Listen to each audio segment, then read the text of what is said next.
para mí es verdaderamente un honor compartir esta mesa con Chantal Mouffe y con Íñigo Errejón. Y yo, en todo caso, voy a desplazar el registro recogiendo algunas de las cosas que acaba de decir Chantal Mouffe para plantear algunas dudas, algunas cuestiones, quizá en un tono urgentemente pesimista, lo que sin duda acaba obligando también a tomarse muy en serio la movilización, a tomarse muy en serio las decisiones políticas frente a las cuales nos encontramos en vísperas de unas elecciones legislativas.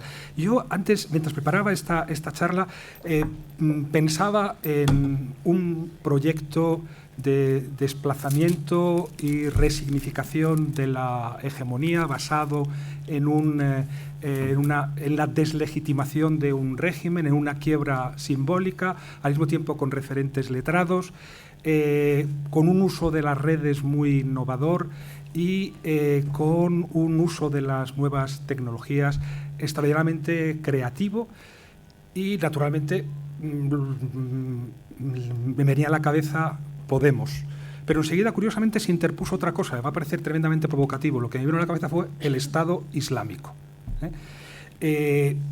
Me gustaría, al final de los 15 o 20 minutos que hablaré, tratar de responder a esta extraña y extravagante adivinanza. ¿Cuál es la diferencia entre Podemos y el Estado Islámico?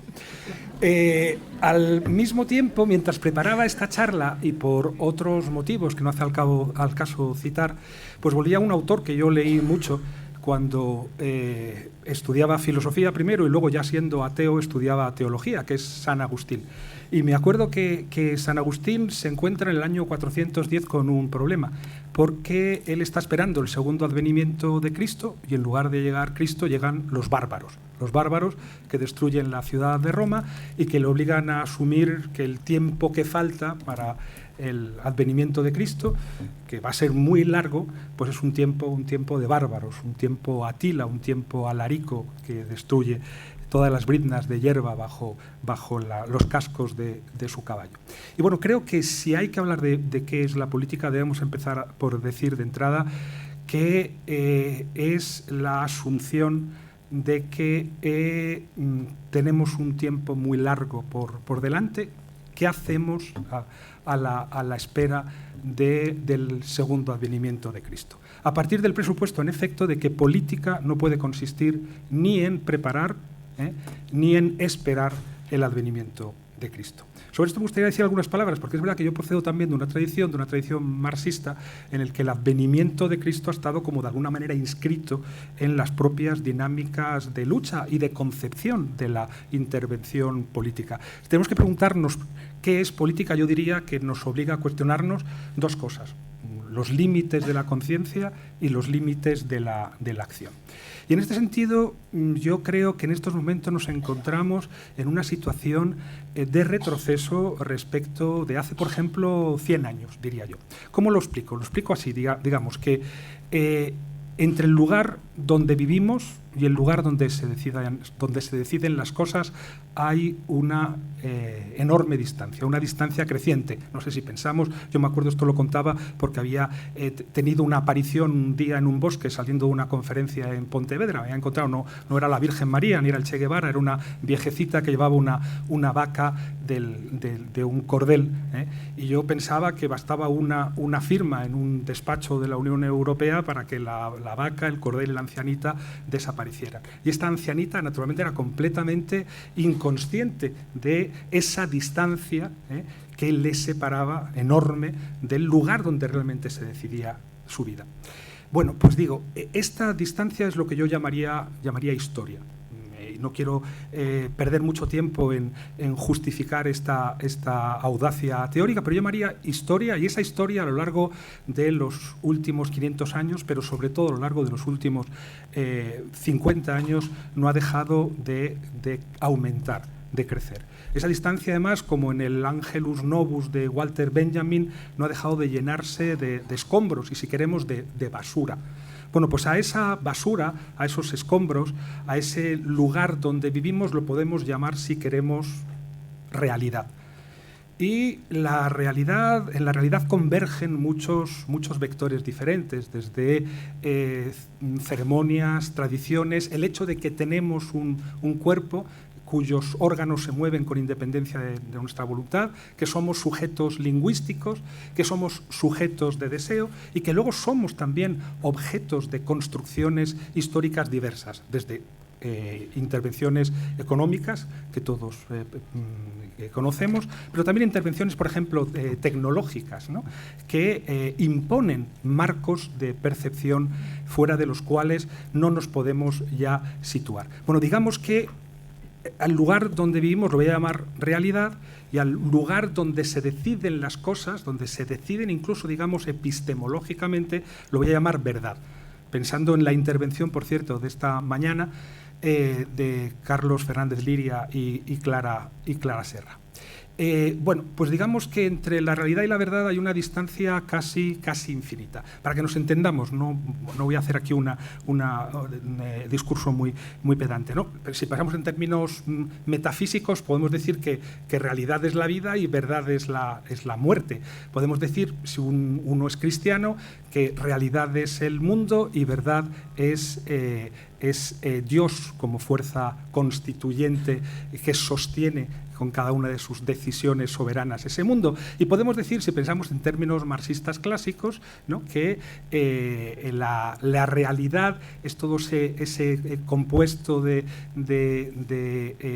significantes, de tradiciones, el peso de las generaciones muertas de la que hablaba Marx, las construcciones lingüísticas, mediáticas, a través de las cuales nos acercamos a nuestra propia realidad. Eso que en general el marxismo ha identificado con la alienación o con la falsa conciencia, y la verdad sería pues la ley del valor, el trabajo vivo, la lucha de clases. ¿Qué ocurre?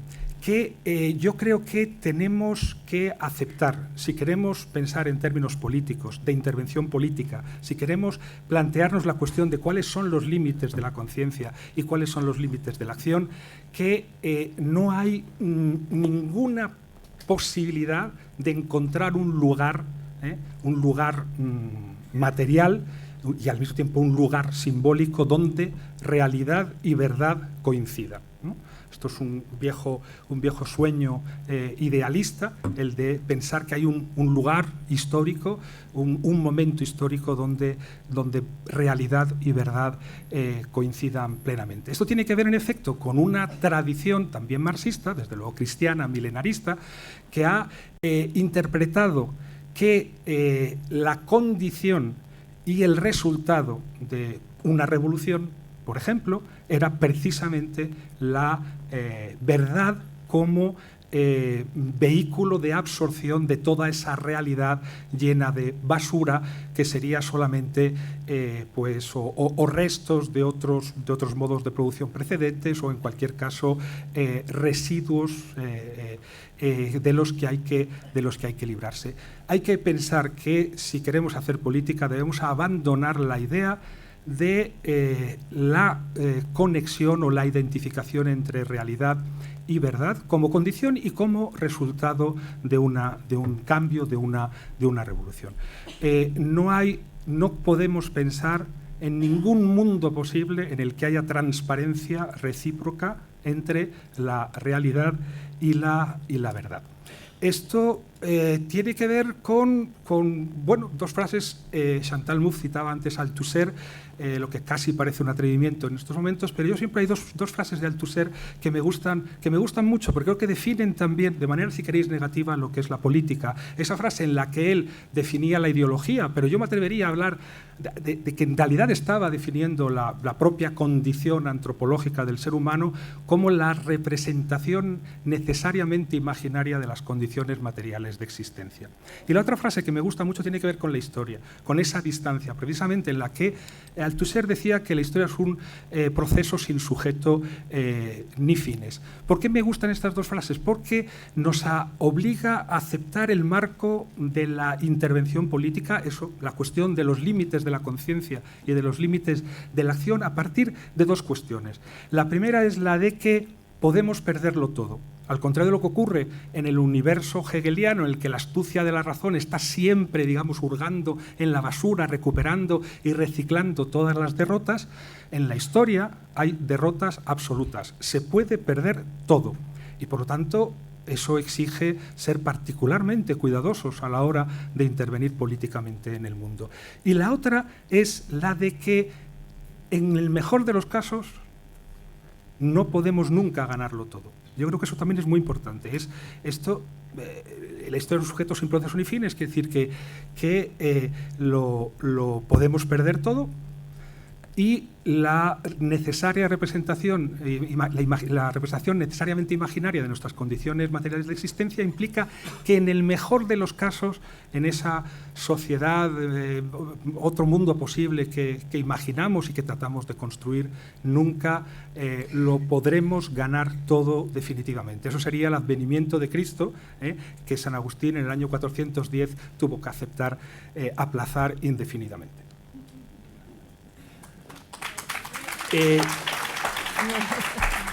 Diría que, en todo caso, y aquí recojo muchas de las cosas que se han dicho esta mañana en una interesantísima mesa en la que han participado Jorge, Carlos Fernández Liria, Clara Serra y Jorge Alemán, yo diría que, en todo caso, si no queremos, y hablaré enseguida de esto muy rápidamente, si queremos poder distinguir, que es por lo demás la propuesta que hacen Chantal Mouffe e Íñigo Errejón, entre un populismo de derechas y un populismo de izquierdas, es necesario encontrar algún criterio fuera del propio orden simbólico, del propio orden lingüístico de construcción de los sujetos colectivos. Si decía, no hay ninguna conexión posible entre la realidad y la verdad, no hay ningún punto, no hay ninguna sociedad en que la realidad y la verdad coincidan. Yo, sin embargo, sí que diría que hay una conexión posible, y que esa conexión solo puede ser un momento, obviamente, porque si hemos dicho que la realidad es un basurero y que la verdad nunca puede imponerse por sí misma en ese basurero, pues solo podrá ser un momento que tenderá a apagarse, a corromperse y a finalmente, a menudo, extinguirse. Pero sí que hay un momento en el que la verdad y la realidad están conectadas. Y ese momento, yo creo que es vamos a llamarlo momento constituyente, y es el momento que yo llamaría derecho. Yo no pienso tanto en términos de democracia cuando hablamos de la intervención política, de la agregación de voluntades, de las cadenas de equivalentes. Yo diría que si hay que pensar en un criterio exterior a ese orden simbólico que conecte la verdad y la realidad, que se ha conectado ya históricamente, pues ese momento es el momento que yo llamaría derecho. ¿Qué quiere decir derecho? Quiere decir ese momento en el que decidimos que hay ciertas cosas que ya nunca más vamos a someter a decisión democrática en una asamblea. Yo, para explicar esto de manera muy sencilla, siempre pongo el caso de Tucídides en la historia de la guerra del Peloponeso. En el año 421 los atenienses, en lucha contra Esparta, convocaron una asamblea después de conquistar la isla de Mitilene, para preguntar a los atenienses si querían o no esclavizar a las mujeres y a los niños de Mitilene y pasar a cuchillo a todos los hombres. Lo que el derecho impide es precisamente que se plantee en una asamblea algo semejante. Hay un momento constituyente, que es un momento de ficción, es un momento pues tan ficticio como el hombre salvaje de Rousseau, en el que, de alguna manera, se impone eso que decía Voltaire, según el cual razón es aquello que todos los hombres piensan por igual cuando están tranquilos. Eso solo puede ser una ficción, porque los seres humanos nunca están tranquilos, pero es una ficción que tiene carácter performativo. Lo hemos vivido varias veces a lo largo de la historia, son esos momentos constituyentes. Esta mañana, por ejemplo, Jorge Alemán hablaba del 15M, que decía él como un acto instituyente. porque reclama instituciones. Y yo solamente discrepaba en una cosa de Jorge en este caso, y es porque él interpretaba ese acto instituyente como algo relacionado, decía, con la soledad común y con la angustia, y yo en cambio lo relacionaría más bien con ese deseo de ser buenos que, decía Aristóteles, caracteriza a todos los enamorados, incluso a los ladrones y a los asesinos, ¿no? Hay un momento constituyente en el que todos queremos ser buenos por igual. Es un momento muy frágil, que hay que aprovechar precisamente para hacer leyes, como cuenta, por ejemplo, la famosa historia de los trogloditas en las cartas persas de Montesquieu. Es ese momento constituyente en el que de pronto, ¿qué es lo que se impone? Porque cuando hablamos de derechas y de izquierdas, yo creo que es muy importante recordar algo. Yo estoy en fin, digamos que los seres humanos llevamos luchando, vamos a poner, por lo menos desde Espartaco, el año 70 antes de Cristo, más o menos por las mismas cosas. Por ejemplo, por liberarnos de la esclavitud, por liberarnos de los yugos, de toda opresión de un ser humano sobre otro ser humano. Y obviamente antes de 1789, izquierda y derecha no describían esa lucha contra la opresión, ni a los opresores, ni a los que trataban de sacudirse el yugo de la opresión. Por lo tanto, es obvio que las categorías izquierda y derecha son categorías, digamos, culturales, son significantes, que se han cargado de contenido por razones históricas en el calor de luchas concretas. ¿Qué ocurre en todo caso con izquierda y derecha? Que son categorías espaciales, y a mí esto me parece muy importante. Y recuerdo que Kant, que se interesó mucho por la cuestión, utilizó la oposición entre la mano derecha y la izquierda en el debate entre Newton y Leibniz sobre el carácter absoluto o relativo del espacio, para recordar en efecto que la mano derecha y la mano izquierda son simétricas, pero no son superponibles. Si yo me corto la mano izquierda y la derecha e intento cambiarlas, pues descubro que son simétricas pero enteramente opuestas. Y de ahí Kant deducía algo así como que en cualquier caso las oposiciones en el espacio no pueden ser reducidas ni lógica ni simbólicamente a ningún tipo de acuerdo. Izquierda y derecha son términos opuestos, binarios, que describen una oposición en el espacio. Y en el espacio adquieren carta de naturaleza esos dos términos como opuestos, que todo el mundo sabe, pues tienen que ver con el lugar que ocuparon a la izquierda de los representantes de los a la izquierda del representante del rey después de la Revolución Francesa en la Asamblea Nacional. Los opositores al rey no podían ocupar otro espacio más que la izquierda, porque la derecha estaba ocupada, y la derecha estaba ocupada por aquellos que se habían convertido en los enemigos del pueblo, pero que gozaban con la ventaja de que el término izquierda era un término marcado. La humanidad culturalmente es dextrófila, y hasta el punto de que en la oposición derecha-izquierda pues hablamos de levantarse con el pie izquierdo. La izquierda es la diestra, una persona diestra es una persona hábil, ágil. Hay en todas las culturas, hay libros de antropología muy interesantes sobre esta cuestión.